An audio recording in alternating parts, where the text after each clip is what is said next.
Right, welcome back to another video on the channel, and I'm back from holiday. It was a good holiday and everything, but football is here and back, or not here, but you know what I mean, and some weird results. But today we're going to be talking about Brighton and how good or how well they've started the Premier League season. Now they're playing right now 4-2 against Leicester. I don't really expect that to change 77th minute, but if we go through, well, if we just look at the league at the moment, they're sitting in fourth with Arsenal, Man City and Tottenham just in front, and they play brilliant football, attacking, lively. Potter, brilliant manager, doing a brilliant job. But yeah, it's overall just been a brilliant start to the season, and I really do think that this might continue, and Brighton might be the team to look out for this season. So if we go through the games in the league, not the friendlies, Premier League, first game at season, I'm sure a lot of you watched this, Man U versus Brighton, and Pascal Gross, who's been brilliant this season. It was a 2-1 victory and brilliant high press. Didn't really let Man U play out from the back. Welbeck has been brilliant this season. As you see here, Gross, brilliant. Caicedo, Liverpool were interested.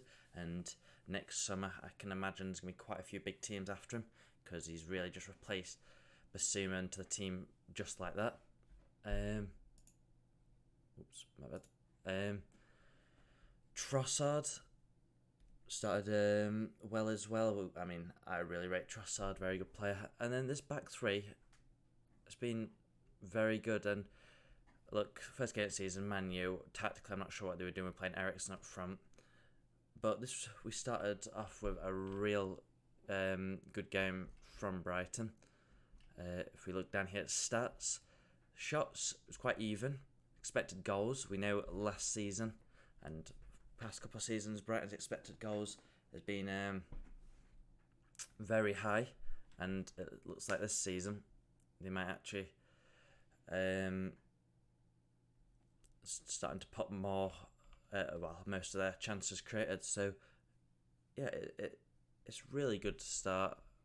I keep saying. So if we just go back to Brighton here, and then we go back to fixtures. This is first time using FotMob on PC. So yeah, I'm still working my way around it. But second game at season, we had a 0-0 draw at Newcastle now. No, you're thinking, what, they've had this amazing season and they only drew a 0-0. Newcastle, very good team, spent a lot of money on this team. And here, maybe we did have a little bit of a drop off from Gross and Welbeck, but again, the midfield and Caicedo and McAllister, those two really forming a brilliant partnership. And then the back three, it's a strong back three. Sanchez, we'll be looking at that Spain squad. I'm wanting to play in the World Cup for them. If we go down to stats, again, expected goals, look at the expected goals difference and look at the shots. They may have drawn 0-0, but if they could finish the dinner in this game, they would have won this 2-0 maybe, but maybe 3. I mean, they've been absolutely brilliant. Pass more than Newcastle. Top players. Look, you see Pope performed really well for Newcastle there, and yeah, brilliant. We go back to Brighton again. Fixtures. Next game we're talking about is West Ham 2-0 win at West Ham, and another brilliant performance. We go down to the teams once again. Gross, Welbeck playing well. McAllister, Caicedo, and they got Trossard and March as your wing backs. Well, Trossard don't really play a wing back, but what happens is March might drop back, and it kind of maybe creates a back four a little bit. But in game, you can tell it's really a 3-4-3 really. Lallana maybe not being one of the best players, but look, I'll give you a consistency, I suppose. And they have brought in Pervis Estupinan, I think how you're saying, and I believe his debut was against Leeds. Obviously, I watched that game as I'm a Leeds fan, and they did win 1-0. I'm sure it was. Yeah, his debut was here, and he looked very good. He looked. I mean, you couldn't even tell that. You couldn't even tell that Cucurella was missing with him there. And against Leeds, they did change the system a bit, with kind of going a flat 5. And I think that the reason for that is because how narrow and compact Leeds play. So they just wanted to kind of get that midfield more strong. And yeah, Gross again getting man of the match, brilliant performance. Remember getting a goal as well. But yeah, look, Brighton, they've been really good.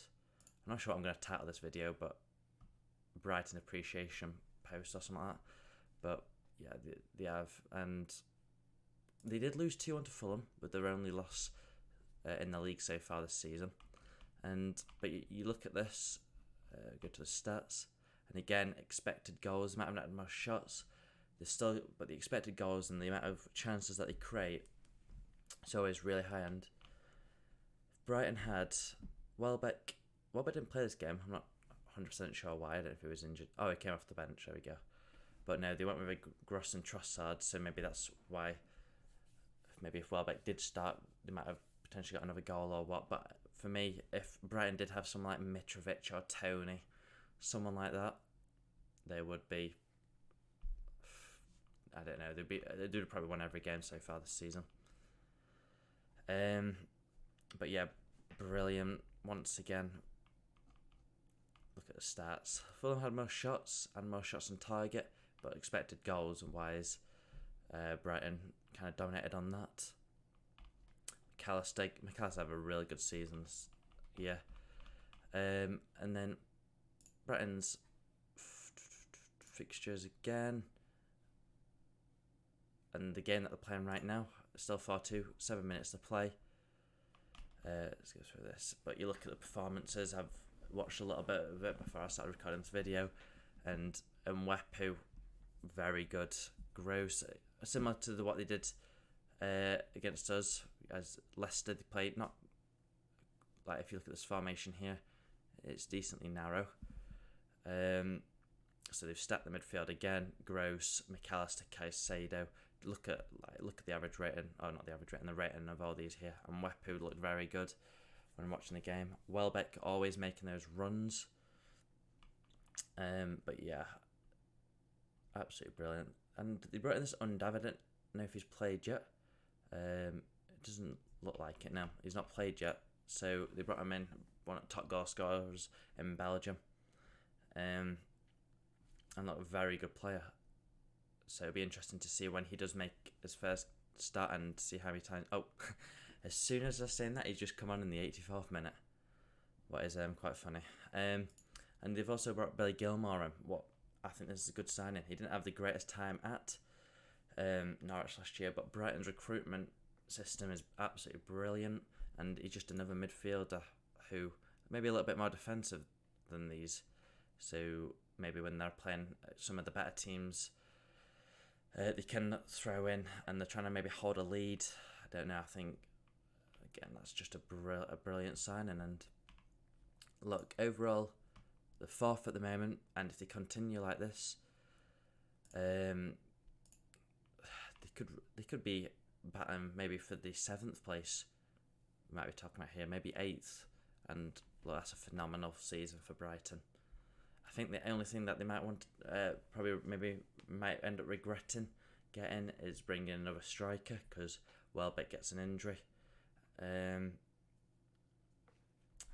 Undav is still unproven in this league, so I think a striker might be the only thing that they might regret maybe halfway through the season. But other than that, you look at this team and you look how well they're doing, and it's a brilliant start. And yeah, we'll have to wait and see. But like I said, I don't know what I'm going to title this video. But yeah, thank you for watching. Don't forget to like and subscribe, and I'll see you in the next one. Peace.